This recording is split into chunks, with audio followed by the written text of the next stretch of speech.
E aí, pessoal? Bora mergulhar de cabeça na ecologia, mas com foco total no que realmente cai nas provas de concurso para perito. A ideia aqui é dominar esses conceitos para não deixar passar nenhuma questão. Vamos nessa? Olha só o nosso caminho. A gente vai fazer uma verdadeira escalada ecológica. Começamos lá na base, entendendo o que é uma população, depois a gente vê como ela cresce, sobe o nível para as comunidades e as relações entre as espécies e termina lá no topo com uma visão geral da biodiversidade. Então vamos lá.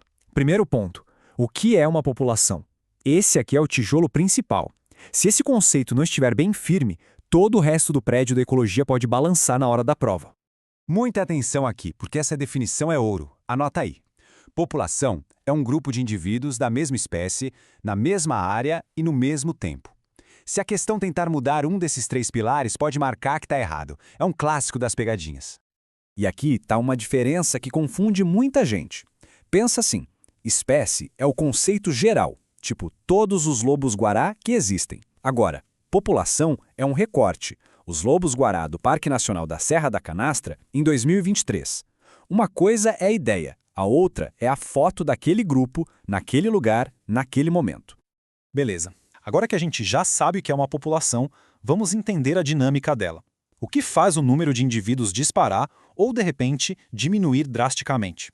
Para entender isso, pensa num saldo bancário. Nascimentos e quem chega de fora, a imigração, são os créditos na conta. Mortes e quem vai embora, a imigração, são os débitos. O crescimento populacional nada mais é que o saldo final dessa conta. Simples assim.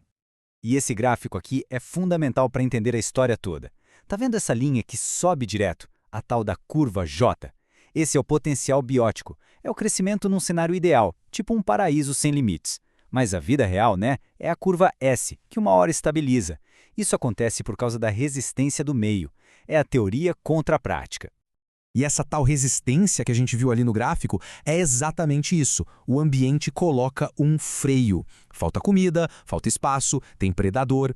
Nenhum recurso é infinito. A natureza sempre impõe seus limites. E esse limite, esse teto, tem um nome técnico super importante: capacidade de suporte. Grave bem esse termo. Ele representa o número máximo de indivíduos que aquele ambiente consegue aguentar no longo prazo sem se esgotar. É exatamente o ponto onde a curva S se estabiliza. Certo. Até agora, a gente estava olhando por uma espécie de cada vez. Que tal a gente dar um passo para trás agora e olhar a foto mais ampla, com todas as espécies da área juntas? A pergunta que nos leva para o próximo nível é essa. O que acontece quando a população de onças, a de capivaras, a de ipês e a de formigas começam a interagir ali, no mesmo lugar?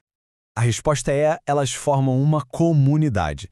Outro nome para isso é biocenose. E aqui, alerta máximo de pegadinha. A banca vai tentar de tudo para confundir os conceitos. População é sobre uma única espécie. Comunidade é sobre todas as populações de espécies diferentes na área. Não dá para escorregar nisso, hein? E claro, essas espécies não vivem isoladas, cada uma no seu canto. Elas formam uma rede complexa de interações.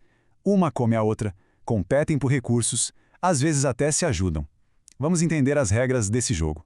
Um jeito bem fácil de classificar essas relações é usar sinais: positivo para quem se dá bem, negativo para quem se prejudica e zero para quem nem sente a diferença. A tabela resume bem. Predação e parasitismo é uma relação mais-menos. Competição é menos-menos, porque as duas saem perdendo. Já o comensalismo é mais-zero. E dessas todas, as relações chamadas de desarmônicas são essenciais para o equilíbrio. A predação, o parasitismo e a competição funcionam como reguladores, controlando o tamanho das populações. Lembra da resistência ambiental que a gente viu lá atrás? Então, essas interações são uma parte importantíssima dela.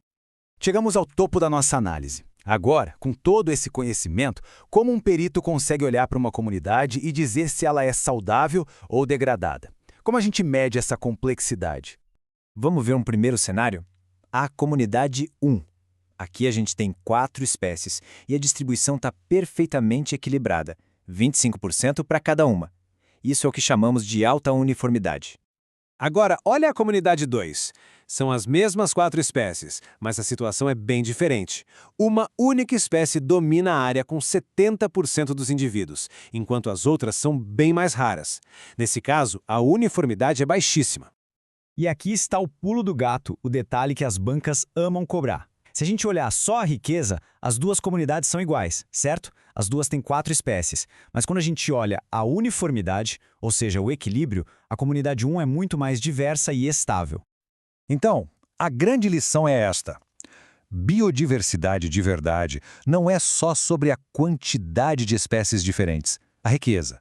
É também sobre o equilíbrio na distribuição delas, a uniformidade. Um ecossistema com alta riqueza e alta uniformidade tende a ser muito mais resiliente. E para o trabalho do perito, isso aqui é uma ferramenta de diagnóstico poderosa. Ao analisar a estrutura de uma comunidade, medindo a riqueza e a uniformidade, é possível ter um retrato bem claro da saúde de um ecossistema. Dá para avaliar se uma área foi impactada por poluição ou desmatamento, por exemplo. Não é só biologia, é quase um trabalho de detetive. E com isso, as ferramentas iniciais para essa investigação já estão na mão.